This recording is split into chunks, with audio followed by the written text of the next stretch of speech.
There's a small shrine on the hill behind my university that doesn't show up on tourist maps. By day it's nothing special, stone steps half buried in leaves, a faded red torii gate, a cracked stone fox with one ear missing. Old women walk their dogs past it without looking up. First years use the stairs as a shortcut to the convenience store. At night, almost no one goes. Not because of ghosts, people say. Just because it's dark, the trees are thick, and Tokyo has better places to be at midnight than a forgotten shrine that smells like wet moss and rust. My name is Haru, and I make dumb videos for a tiny YouTube channel that nobody watches. At least, they didn't, until the night I rang the shrine bell 3 times. It started as a joke. We were in the all-night family restaurant by the station, me, my best friend Kazu, and his girlfriend Yui. The last train had already left, the other customers were passed out salarymen guarding empty beer glasses, and the waitress was clearly sick of us. "I need a new video idea," I complained, poking at my cold fries. Reaction compilations are dead, campus pranks are boring, and my horror narrations get like 20 views. "Do something real then," Kazu said, scrolling his phone. "Like a midnight challenge video. Those still get clicks." "Yeah, break into your professor's office," Yui added. "Summon a cursed midterm." We laughed. Then Kazu's eyes lit up. "What about the Hill Shrine?" he said. "My grandma told me a creepy story about that place." I leaned in. "Now you're speaking my language." He set his phone down. "Okay, listen," he said. "She grew up around here, right? When she was a kid, the old people told them a rule: you can visit the shrine at night if you're polite. You can ring the bell once to greet the god, or twice to say goodbye. But never ring it 3 times after midnight." "Why?" I asked automatically.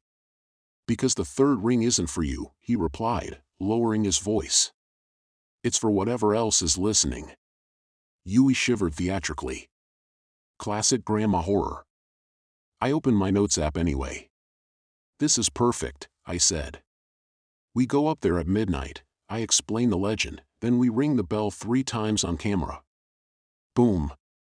Do not ring the shrine bell at 3 a.m. real." "It's not even 3 a.m., Yui said. "False advertising." "Details," I said. "Midnight is close enough." Kazu hesitated. "Gran said there was more," he murmured. "Something about the 3rd ring waking up the wrong fox. The one under the honden, not the stone one outside." He shook his head. "Whatever. It's just a story. Let's go." We climbed the hill just before midnight. Tokyo's usual neon roar softened behind us, replaced by the hum of vending machines and the distant sigh of the last trains. The higher we went, the darker it became. Streetlights stopped halfway up, as if the city had decided the rest of the hill belonged to something else. My camera's red recording light blinked steadily. "Okay," I whispered to the lens. "It's just past midnight. We're on the steps to K Shrine, a place locals don't like to talk about. The rule is simple: after midnight, you may ring the bell once to say hello, twice to say goodbye, but never 3 times." Behind me, Kazu snorted. "Spooky," he said. "You didn't even say the name right." "That's the point," I hissed. "If you say the name wrong, ad revenue goes up." Yui laughed softly, but her steps were closer together than usual. The torii appeared out of the darkness, its red paint peeling like sunburned skin. Beyond it, a small courtyard opened, a square of packed earth, stone lanterns, and the honden, the main shrine building, raised on a low platform. A thick rope hung from the eaves, ending in a heavy bell. It was bigger than I'd expected. The kind of bell you'd hear on New Year's Eve, deep and heavy enough to settle in your bones. The fox statue crouched beside the steps, its one intact ear pointing at the sky. Its stone eyes watched us. "Okay," I said, forcing brightness into my voice. "We're here. Time to test the legend." I set the camera on a tripod facing the bell, framing myself between the fox and the rope. "The story says that after midnight, this shrine has a rule," I told the lens. 1 ring to greet the god, 2 rings to say goodbye. But the third ring, I paused for effect, is for something that doesn't like being called. The wind moved through the trees, whispering old paper against old wood. Off camera, Yui hugged herself. "Let's just do it quick," she muttered. Kazu checked his phone. 12:07, he said. Definitely past midnight. I grinned. Ready? Yui shook her head. Kazu shrugged. Go for it. I reached for the rope. Up close, the fibers were rough against my palms, smelling faintly of mildew and old incense smoke. 1 ring, I said, pulling. The bell boomed overhead. The sound was deeper than I expected, less a chime and more a wave, rolling through my chest and out into the trees. The air seemed to vibrate. Somewhere, a crow muttered a sleepy protest. Okay, I whispered, a little breathless. That's 1. I pulled again. 2. The second boom overlapped the first, a low rumble that made the fox's shadow tremble on the ground. The air felt heavier now. Like the pause before thunder. My heart beat too fast. Good enough, right? Yui said. We did the safe version. Great video. Let's go. Kazu's laugh was too loud. Come on, he said. We came up here for 3 rings. Don't chicken out now. I looked at the camera. Red light. Recording. 1 more pull and this stupid channel might finally get noticed. 1 more. My fingers tightened. I pulled. 3. The bell did not sound like before. The first 2 strikes had been heavy and clear. The third came out wrong. It boomed, yes, but halfway through the sound bent, as if someone had grabbed the note and twisted it. The pitch sank too low, then snapped back up, cracking like a human voice pushed past its limit. The ground seemed to shudder. The air went cold. My breath frosted in front of my face. Okay, Kazu said, voice shaky. That was weird. Yui grabbed my sleeve. Did you hear that echo? She whispered. It sounded like. A second bell rang. Not from above. From below. A matching tone rolled up from under the honden, like another bell buried deep in the earth had answered the third strike. My skin crawled. The fox statue's shadow shifted, though nothing moved. Guys, I said slowly. Did the light just change? There were no visible lights at the shrine, but the darkness around us had taken on a faint reddish tint, like the inside of closed eyelids. Somewhere behind the honden, something scraped against wood. Yui swore under her breath. Turn it off, she hissed. Stop filming. Let's go. I turned toward the camera. The red recording light blinked steadily. But the small flip screen wasn't showing me. It showed the courtyard as it had been before we arrived. Empty. No tripod. No people. Just the bell, the fox, the steps, washed in normal, gray night. In the center of the frame, a small blur moved. A fox, white as bone, sniffing the air. It lifted its head. Its eyes were exactly where the camera lens would be. Haru? Kazu said. What is it? I stared at the screen. The fox yawned, exposing too many teeth, then stepped out of the frame, toward where we were actually standing. The camera glitched. For a heartbeat, the image scrambled. When it settled, the courtyard on the screen matched the real one. Us, the tripod, my stupid scared face. But in the monitor's version, we were not alone. Behind us, half crouched beside the fox statue, was a figure. It wore a fox mask. Not the cute festival kind, this one was long and narrow, the mouth stretched in a permanent, sharp grin. Red lines curled from the eyes, dripping toward the jaw like painted blood.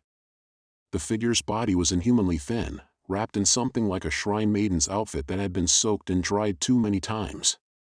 The sleeves clung to arms that bent wrong. Slowly, it raised a hand in the direction of the camera. As if testing the edge of the frame. Don't turn around, I whispered. My voice trembled. Kazu laughed nervously. Very funny.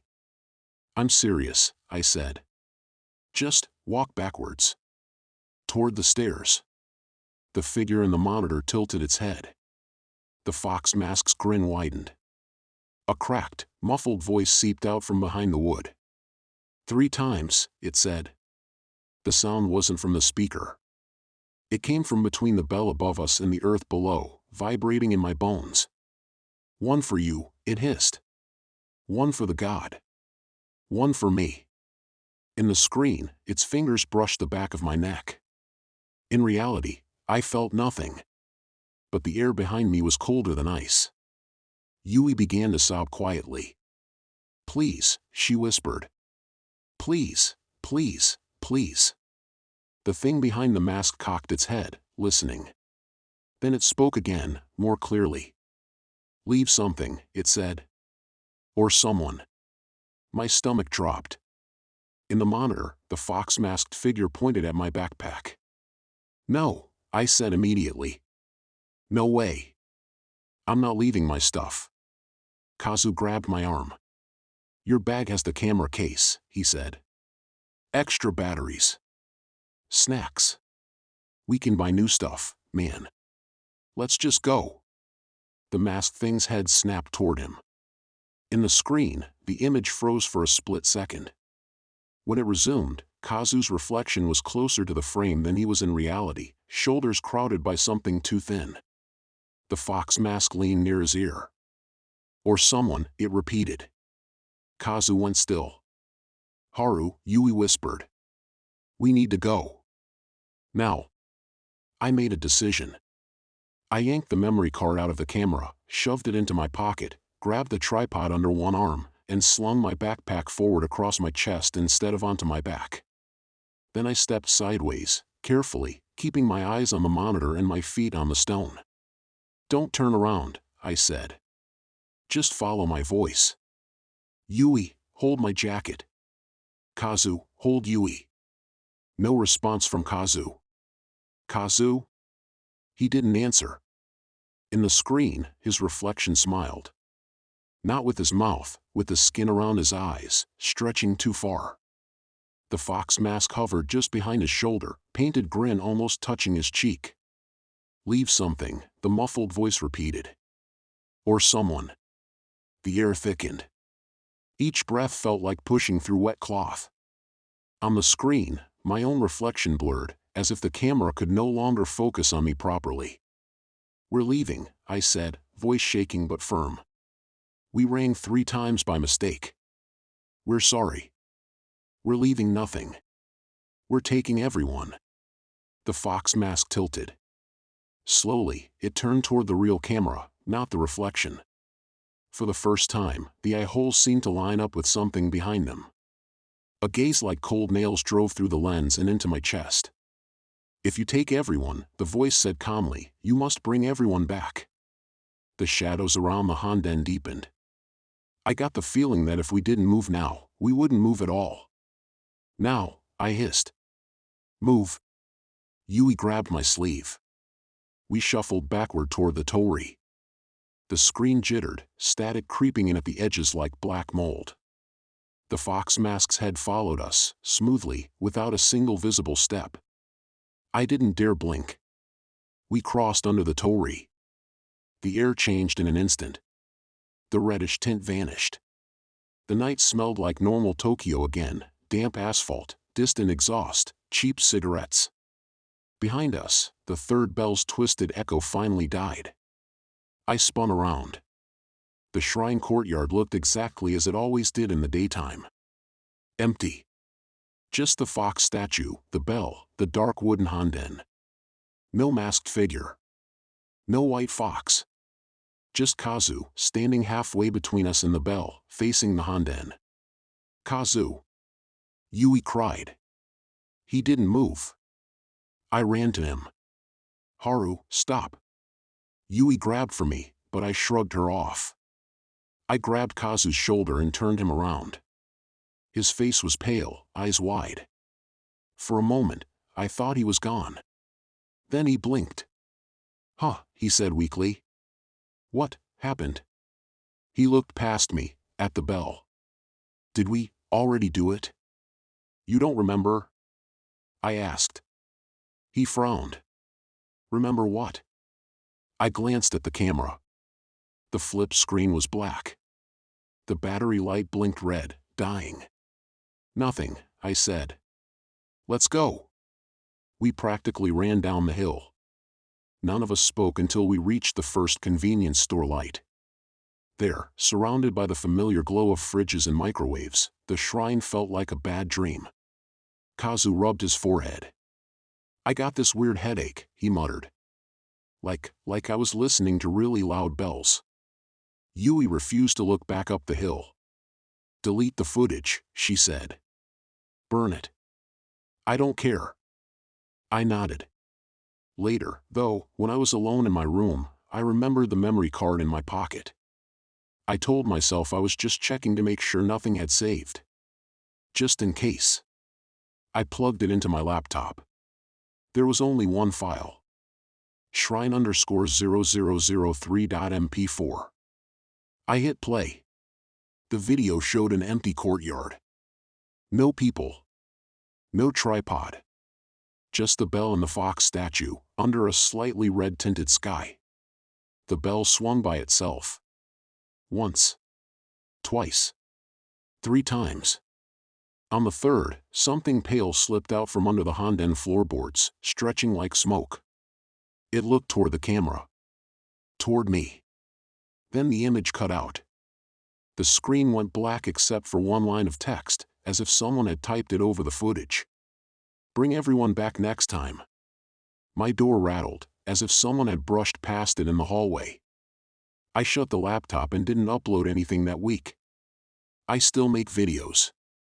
People like my urban legend series now. The shrine story did well when I told it as a narration, fictionalized, with a different name. Based on true events, the description says. Only I know how close. Sometimes, when I scroll my own uploads late at night, I hear a faint, distant sound under my headphones. A bell, ringing once. Twice. I always pause before the third. If you ever visit a shrine at midnight, remember this. 1 ring to greet the god. 2 rings to say goodbye. And if you feel, deep in your bones, that a 3rd ring would make your video go viral, put the camera away. Some views follow you home.